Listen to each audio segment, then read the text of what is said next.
Catatan syukur Sambas Wiradi Surya.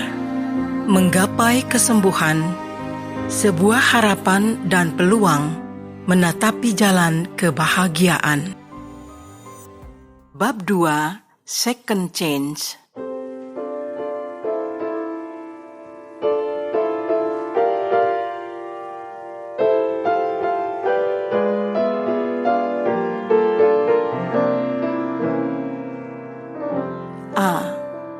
Sakit sebagai sebuah pesan. Dokter adalah profesi yang saya tekuni hampir lebih dari separuh usia. Sepanjang masa itu pula, saya berhadapan dengan orang-orang yang sakit, khususnya anak-anak, karena spesialis saya di bidang pediatrik. Mereka datang mengeluhkan sakit dan berharap saya dapat menyembuhkannya. Tentu saja, ilmu kedokteran yang saya peroleh selama menempuh pendidikan di Fakultas Kedokteran Universitas Indonesia dilanjutkan dengan pendidikan keahlian di Amerika Serikat, serta serangkaian penelitian dan kursus terkait berbagai bidang kedokteran, telah membuat saya memiliki kompetensi untuk mengobati mereka yang sakit. Syukur alhamdulillah, sebagian besar diagnosa serta tindakan medis yang saya berikan dapat memulihkan mereka. Sebagai dokter, saya benar-benar memperhatikan kesehatan, utamanya kesehatan diri sendiri. Terlebih, sejak muda, saya gemar berolahraga, jogging, berenang, main tenis, hingga memukul bola golf, melengkapi keseharian saya dalam menjaga kebugaran tubuh. Itu pula yang membuat saya jarang terkena penyakit. Jika pun harus beristirahat, itu lebih karena virus influenza atau penyakit ringan lainnya. Tak heran bila aktivitas saya yang lainnya, yakni sebagai pendidik di lingkungan Fakultas Kedokteran Universitas Padjadjaran, jarang terganggu oleh sakit. Demikian pula ketika saya harus berkarir sebagai pembantu Dekan 1 FK, kemudian pembantu Rektor 1 Unpad, semua saya jalani dengan lancar. Ketika usia menjadi tua, rupanya kondisi fisik juga tak seprima dulu. Saya jadi begitu rapuh.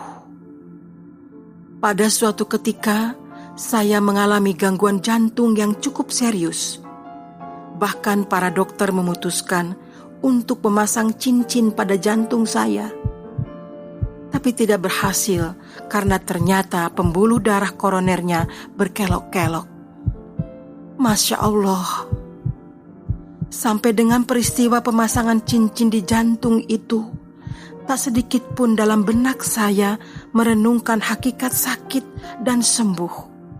Jujur saja, saya mencerap peristiwa itu semata fenomena ilmiah, bahkan lebih sempit lagi sebatas fenomena kedokteran yang harus diselesaikan dengan tata cara ilmu kedokteran pula. Jika pun ada pemaknaan yang bersifat religius, saya memaknai sebagai sesuatu yang memang begitulah seharusnya. Bagi mereka yang beragama, sudah semestinya memohon kesembuhan dari Tuhan Yang Maha Kuasa. Karenanya berdoa, memohon kesembuhan kepada Allah Subhanahu wa Ta'ala adalah ikhtiar setiap muslim yang tengah menderita sakit. Hanya sampai di sana pemahaman saya tentang sakit dan sembuh. Ketika usia terus merambat memasuki senja, sebuah peristiwa menghantam kembali kesehatan saya. Saya mengalami pelebaran pembuluh darah arteri atau aneurisma yang terjadi pada arteri femoralis superficialis, yakni pembuluh darah yang paling kecil pada bagian paha yang berfungsi menyalurkan darah ke kaki sampai ke jari jemari. Kondisinya sangat parah dan memaksa saya harus dioperasi, sebab jika pembuluh arteri femoralis pecah, suplai darah ke kaki akan terhenti. Tak berhenti sampai di sana. Ketika operasi telah berhasil dilakukan dan saat menjalani masa pemulihan, kembali saya dikejutkan oleh serangan yang datang berikutnya.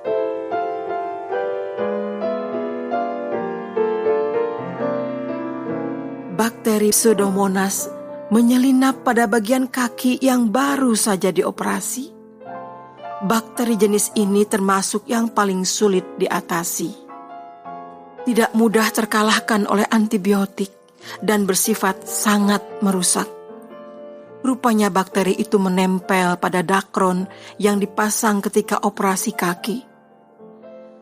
Syukur alhamdulillah, bangsa Indonesia memiliki dokter-dokter yang hebat, tak terkecuali mereka yang menangani sakit saya. Berbekal pengetahuan yang mendalam tentang penyakit dan gejalanya, kemampuan klinis yang sangat baik, para dokter itu pun berusaha menyembuhkan saya dari serangan Pseudomonas. B. Sakit dan sembuh dalam perjalanan hidup manusia. Saya tak pernah menyerah terhadap sakit yang menimpa.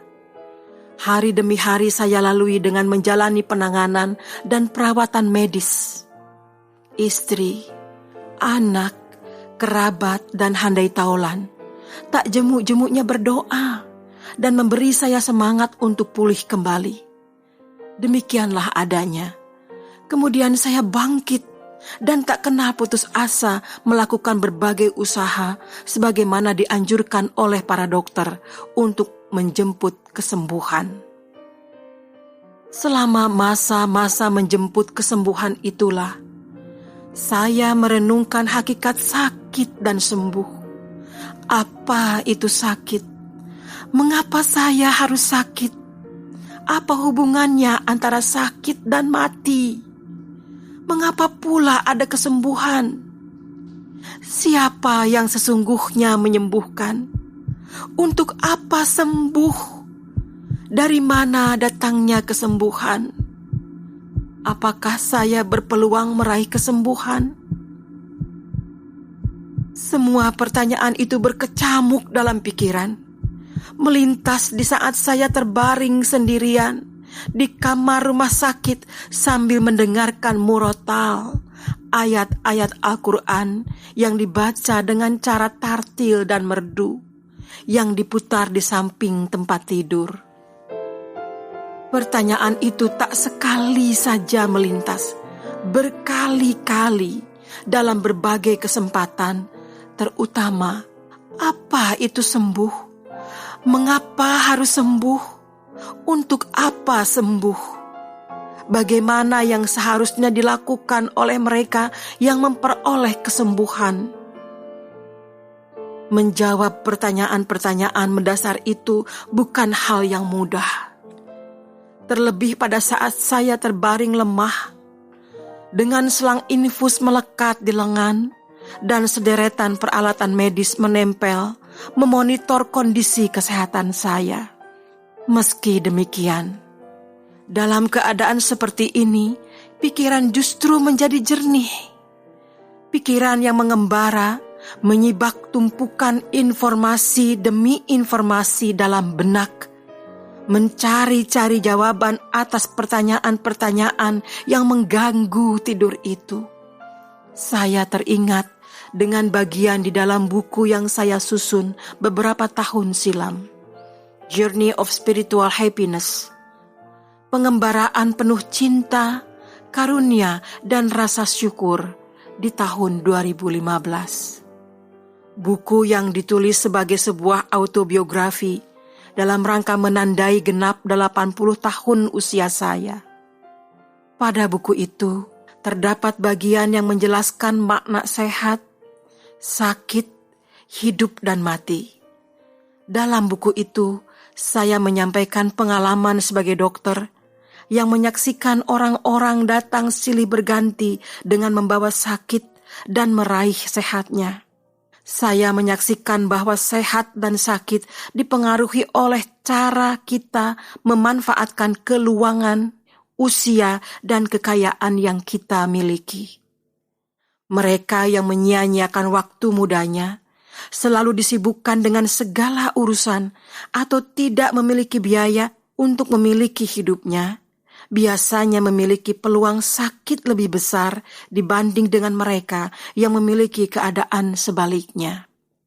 Dalam permenungan itu, saya memahami bahwa setiap manusia sebagai makhluk ciptaan Allah Subhanahu wa Ta'ala akan mengarungi sebuah perjalanan yang melintasi 7 alam untuk kembali ke haribaan ilahi. Pertama, alam ruh. Ketika Allah Subhanahu wa Ta'ala mengeluarkan anak Adam dari sulbi atau tulang iga mereka dan mengambil kesaksian mereka akan keesaan Allah sebagai Tuhan penguasa alam semesta.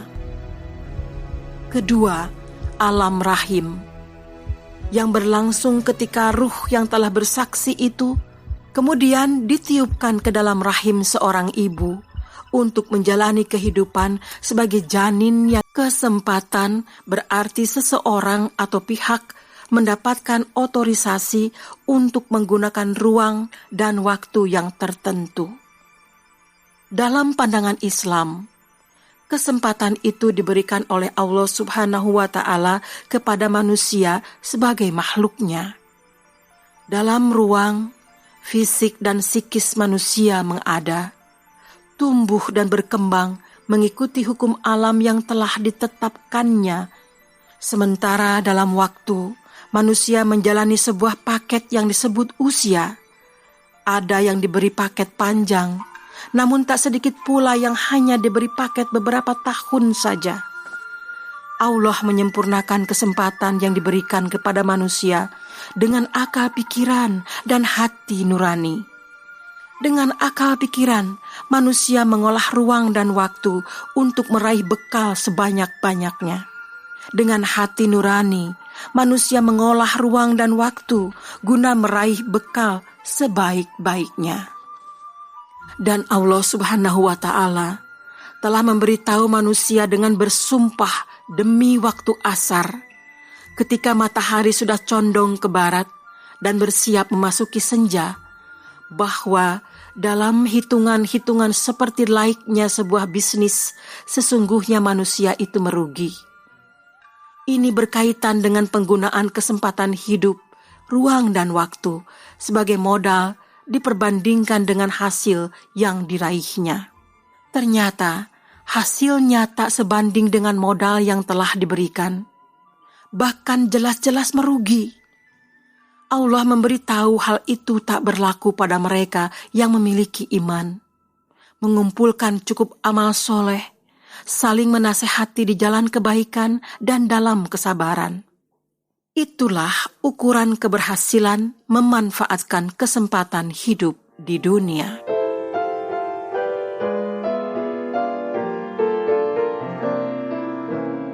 C. Hakikat sembuh. Lalu apa hubungannya dengan sakit, sehat, dan sembuh? Sakit adalah sebuah kondisi di mana tubuh seseorang mengalami gangguan sehingga fungsinya tidak normal. Keadaan sebaliknya disebut sehat, sebuah kondisi yang memungkinkan seseorang bisa beraktivitas secara normal tanpa mengalami hambatan atau gangguan dari fisik dan atau psikisnya. Sehat merupakan kondisi ideal dalam hidup. Setiap manusia baik secara sendiri-sendiri atau bersama-sama menginginkan sehat, berjuang agar tetap sehat dengan berbagai cara.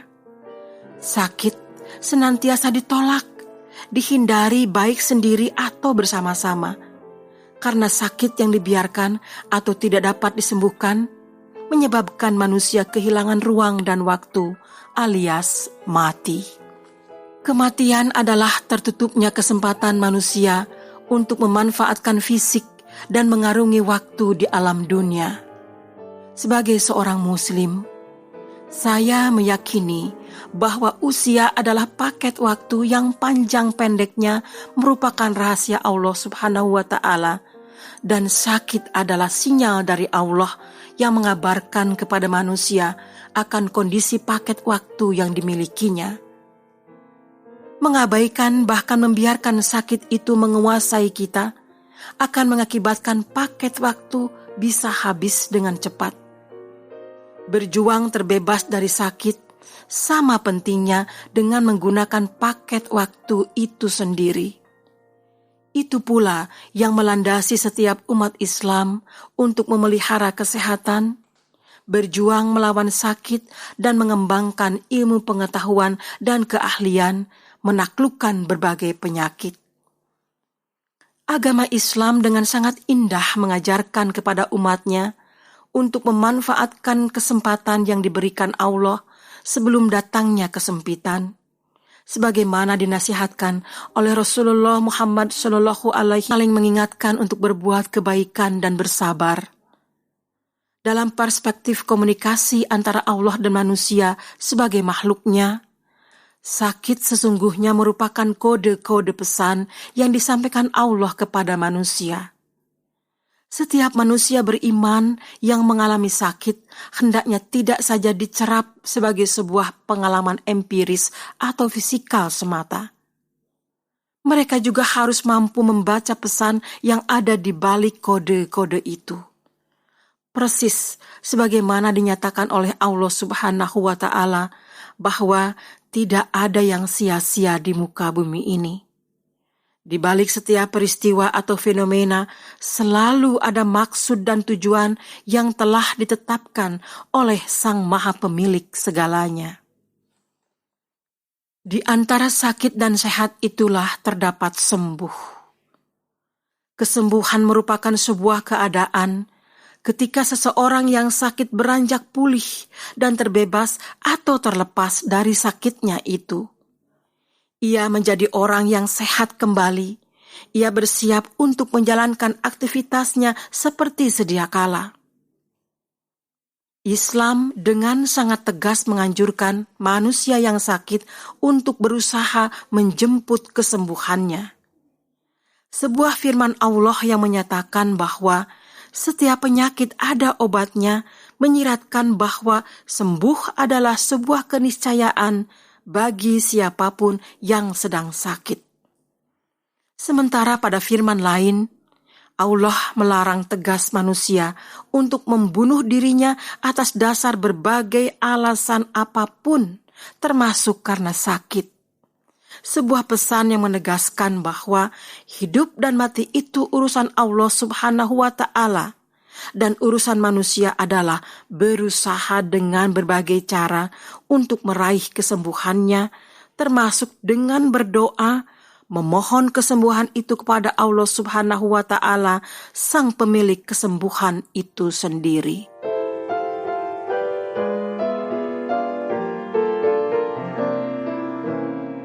D. Sembuh sebagai rahmat. Pertanyaannya adalah, apakah selanjutnya ketika akhirnya sembuh itu berhasil diraih? Saya menyebut keadaan ini sebagai second change. Ya, mereka yang berhasil meraih kesembuhan, terlepas dari sakitnya, sesungguhnya sedang mendapatkan second change. Berkat sembuh, paket waktu yang tampak seperti hampir habis, tiba-tiba menguat kembali. Berkat sembuh, pintu ruang dan waktu yang tampak hampir tertutup, membuka lebar kembali. Saya agak kesulitan menerjemahkan second chance ke dalam bahasa Indonesia. Penerjemahan secara harfiah menjadi kesempatan kedua terasa kurang pas. Karena pada banyak kasus kita sering mendapati orang-orang yang mengalami sakit dan sembuh berkali-kali. Bukankah itu berarti ada kesempatan kedua, ketiga, keempat, kelima, dan seterusnya? Padahal dalam pemahaman saya, second chance bukan soal urutan hitungan sebuah kesempatan. Second chance lebih merupakan sebuah keadaan yang menggambarkan mereka yang hampir habis otorisasinya dalam memanfaatkan ruang dan waktu justru memperoleh kembali hal itu, bahkan mungkin dengan lebih leluasa lagi. Allah memberi kesempatan untuk melanjutkan kembali hidup di muka bumi ini. Istilah second chance sendiri saya temukan cukup banyak bertebaran dalam berbagai referensi. Salah satunya diungkapkan dalam Longman Dictionary of Contemporary English yang mengartikan second chance sebagai help given someone who has failed in the hope they will succeed this time. Second chance merupakan sebentuk pertolongan yang diberikan kepada seseorang yang telah gagal dengan satu harapan, ia akan sukses kali ini. Pengertian ini menyiratkan bahwa ada pihak di luar kita yang memiliki otoritas dan menjadikan second chance sebagai sarana pertolongan yang diberikan kepada seseorang. Mengapa seseorang itu diberi pertolongan? Karena ia mengetahui bahwa seseorang itu sedang dalam rangka mencapai atau mewujudkan sesuatu, namun karena sesuatu dan lain hal mengalami kegagalan. Bentuk pertolongan macam apa yang diberikan dalam second chance? Itulah kesempatan. Untuk maksud apa seseorang itu ditolong? Agar ia dapat melanjutkan usahanya dan berhasil mencapai tujuannya. Makna inilah yang kemudian digunakan oleh banyak orang dalam berbagai wacana. Berangkat dari pemahaman istilah second chance ini dan bercermin kepada peristiwa yang saya alami, sebagaimana dituturkan pada bagian awal bab ini, dapatlah saya kemukakan bahwa second chance sebagai fenomena kemanusiaan telah, sedang, dan akan terjadi kepada siapa saja. Second chance adalah rahmat Allah yang sampai kepada seseorang atau sekelompok orang yang telah mengalami sesuatu dan lain hal, sehingga kesempatan hidupnya hampir terenggut, dan karena itu ia belum berhasil mencapai tujuannya. Namun berkat kasih dan sayang Allah Subhanahu wa Ta'ala, maka seseorang atau sekelompok orang tersebut diberikan lagi kesempatan hidup dengan harapan yang bersangkutan kali ini benar-benar meraih sukses.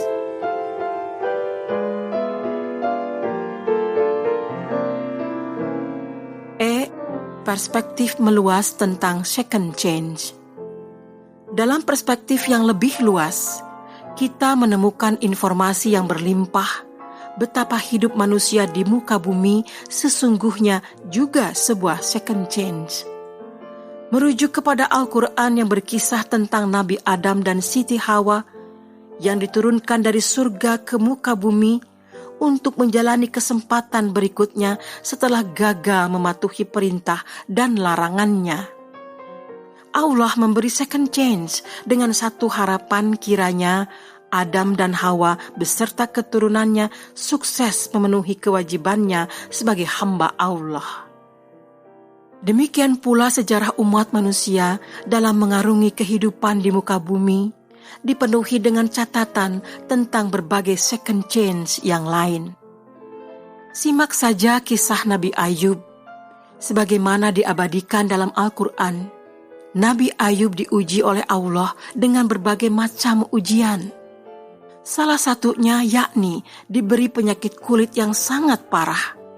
Namun Nabi Ayub memperlihatkan keteguhan imannya, senantiasa berdoa kepada Allah Subhanahu wa Ta'ala untuk mengharapkan kesembuhan.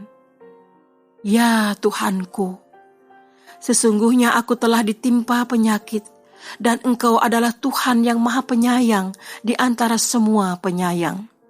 Quran Surah Al-Anbiya 21 ayat 83. Demikian Nabi Ayub tak jemu-jemunya memohon pertolongan Allah Subhanahu wa Ta'ala. Sampai akhirnya Allah memberikan second chance. Allah memerintahkan agar Nabi Ayub menghentakkan kakinya ke tanah. Tiba-tiba memancarlah air yang sejuk dari tanah yang dihentak itu. Kemudian Ayub mandi, maka dengan izin Allah sembuhlah Ayub dari penyakit yang dideritanya. Ia juga meminum air itu sehingga tidak ada satu penyakit yang ada dalam tubuhnya. Bahkan Ayub benar-benar kembali sehat seperti sebelumnya sebagai orang yang rupawan, serta mengembalikan keluarganya yang dulu tercerai-berai. Kami kembalikan keluarganya kepadanya, dan kami lipat gandakan bilangan mereka sebagai suatu rahmat dari sisi kami dan untuk menjadi peringatan bagi semua yang menyembah Allah. Quran Surah Al-Anbiya 21 ayat 84. Dengan kata lain, second chance merupakan mekanisme pertolongan Allah kepada mereka yang sakit atau gagal dalam menjalankan tugas hidupnya untuk sembuh atau bangkit agar kali berikutnya mereka meraih sukses. Namun, aturan dasarnya second chance tidaklah diberikan begitu saja. Manusia harus berjuang dan meminta kepada Allah Subhanahu wa Ta'ala untuk memberikan second chance. Sebagai dokter, saya kerap menjumpai fakta bahwa seorang pasien yang menderita penyakit yang secara medis hampir dipastikan tak bisa disembuhkan, ternyata berkat usaha keras dan kesungguhannya, pasien berdoa meminta kesembuhan.